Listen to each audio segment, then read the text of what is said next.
Hello दोस्तों, मेरा नाम है विनय। तो स्वागत है आपका थिंक डिफरेंट में। आज की इस वीडियो में हम लोग समरी सुनेंगे rich dad poor dad book की। तो जो लोग नए आए हैं इस चैनल पे, तो मैं उनको बता दूं कि यहाँ पे डिटेल्ड समरी मिलती है हर एक बुक की, जो आपको आगे बढ़ने में मदद करेगी। और अगर आप बुक पढ़ते हैं तो मेरी एक सलाह है कि पूरी बुक पढ़िए या सुनिए, क्योंकि अधूरा नॉलेज बहुत खराब होता है। So please subscribe my channel, जिससे मुझे भी थोड़ी मोटिवेशन मिलती है। तो चलिए बिना किसी देरी के शुरू करते हैं।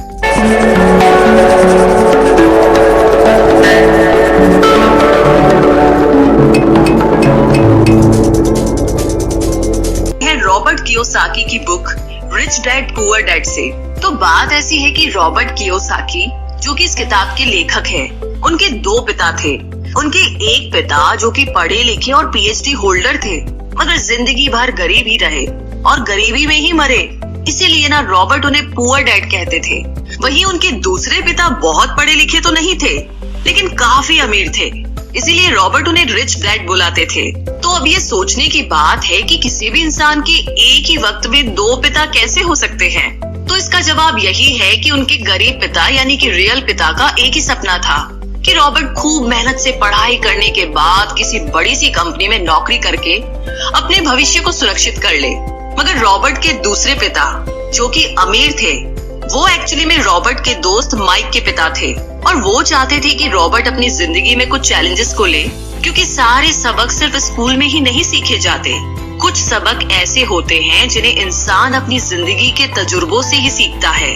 तो स्कूली पढ़ाई सिर्फ आपको अच्छे ग्रेड्स तो दिला सकती है, लेकिन जिंदगी की पढ़ाई बहुत कुछ सिखाती है। बेशक पढ़ाई लिखाई की अपनी अहमियत है, मगर सिर्फ इसके भरोसे बैठ करके ही सब कुछ हासिल नहीं किया जा सकता। तो चलिए जानते हैं कि एग्जैक्टली हमें क्या करना है और कैसे करना है। उसके लिए पहला प्रिंसिपल कहता है कि अमीर लोग पैसे के लिए काम नहीं करते। सुनने में थोड़ा अजीब है, लेकिन इस लाइन को समझने के लिए ये कहानी आपकी काफी मदद करेगी। तो होता ऐसा ही कि एक आदमी था जिसके पास एक गधा था। जब भी उसे अपने गधे से कुछ मेहनत करवानी होती थी, तो वो एक गाजर को उसके सामने लटका देता था। उस गाजर को देखते ही गधा उसे खाने के लालच में काम करता चला जाता था। उसे बड़ी उम्मीद थी कि एक दिन वो उस गाजर तक पहुंच ही जाएगा। अभी उस आदमी के लिए तो एक अच्छी खासी तरकीब बन गई काम करवाने की, मगर बेचारे गधे को कभी भी वो गाजर नहीं मिल पाई। अब पूछिए क्यों? क्योंकि वो गाजर बस एक छलावा है। बहुत से लोग ठीक उस गधे की तरह ही होते हैं। वो मेहनत पर मेहनत किए चले जाते हैं, इस उम्मीद में कि एक दिन वो अमीर बन जाएंगे, मगर पैसा उनके लिए महज एक सपना बन के रह जाता है। इस सपने के पीछे भागने से आप उस तक कभी नहीं पहुंच सकते। तो पैसे के लिए काम करने की बजाय पैसे को अपने लिए काम करने दीजिए। जब आप अमीर बनना चाहते हैं तो सिर्फ पैसे कमाने के लिए काम ना करें, क्योंकि जिस तरीके से हम अमीर बनने की राह में कदम बढ़ाते हैं, हमारा डर और लालच हम पर हावी होने लगता है कि कहीं हम गरीब के गरीब ही ना रह जाए।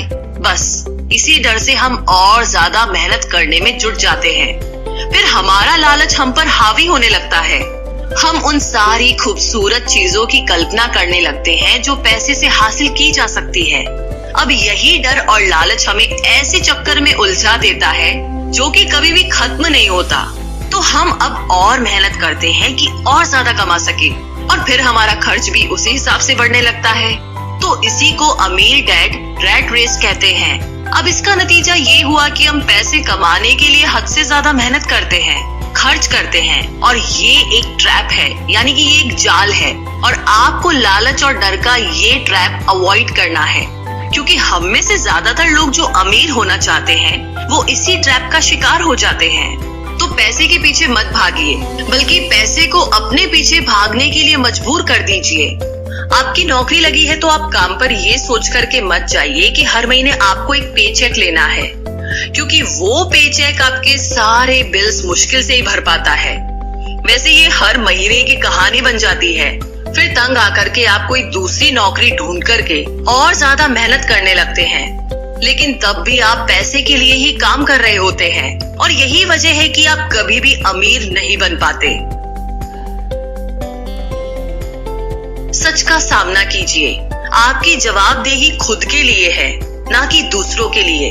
तो तो आपके जो भी सवाल है वो आप खुद से पूछिए, क्योंकि उनका जवाब सिर्फ आपके ही पास है। क्या आप सिर्फ इसलिए काम कर रहे हैं कि आपकी जिंदगी में सिक्योरिटी रहे, एक ऐसी नौकरी जहां से आपको निकाले जाने का कोई डर ना हो, या फिर आप सिर्फ 2 पैसे कमाने के लिए काम करते हैं और आपको लगता है कि एक दिन आप इस तरीके से अमीर हो जाएंगे? क्या बस यही आपको सेटिस्फाई करने के लिए काफी है? अगर आपका जवाब हाँ है तो मुझे आपकी सोच पर बड़ा अफसोस है, क्योंकि आपने जो अमीर बनने का सपना देखा है ना, वो कभी पूरा नहीं होने वाला।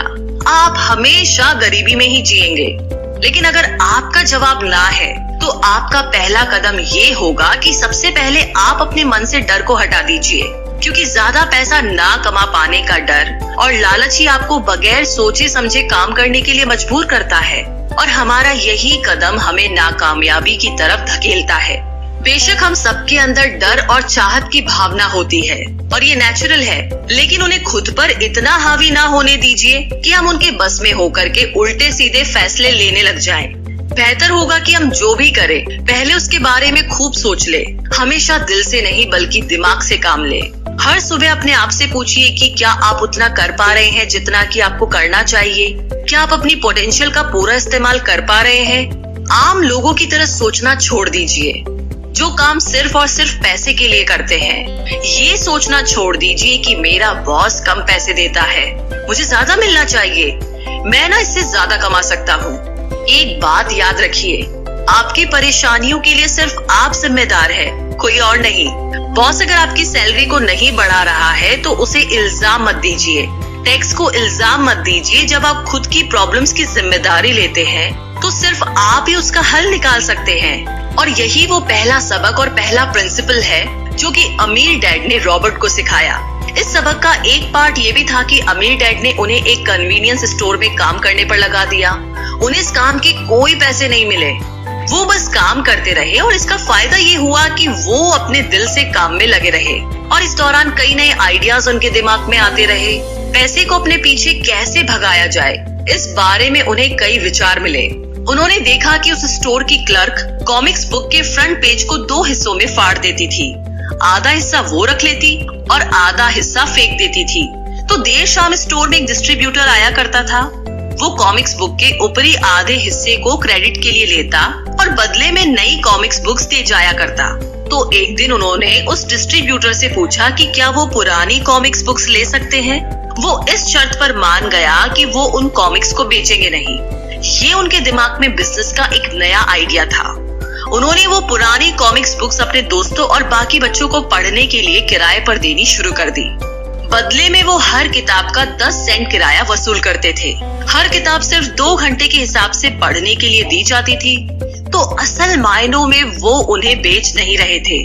उन्हें उस गैराज पर काम भी नहीं करना पड़ा जहाँ से वो कॉमिक्स किराए पर देते थे। उन्होंने माइक की बहन को काम पर रखा, जिसके लिए उसे हर हफ्ते $1 दिया जाता। तो एक ही हफ्ते में उन्होंने $9.5 कमाए। और इस तरह उन्होंने सीखा कि पैसे को खुद के लिए काम करने दो, ना कि आप पैसे के लिए काम करो। इस वीडियो में इतना ही। अगर आपको समरी अच्छी लगी तो लाइक और कमेंट जरूर करें। अगले वीडियो में हम लोग अगले प्रिंसिपल के बारे में जानेंगे। तो तब तक के लिए जय हिंद।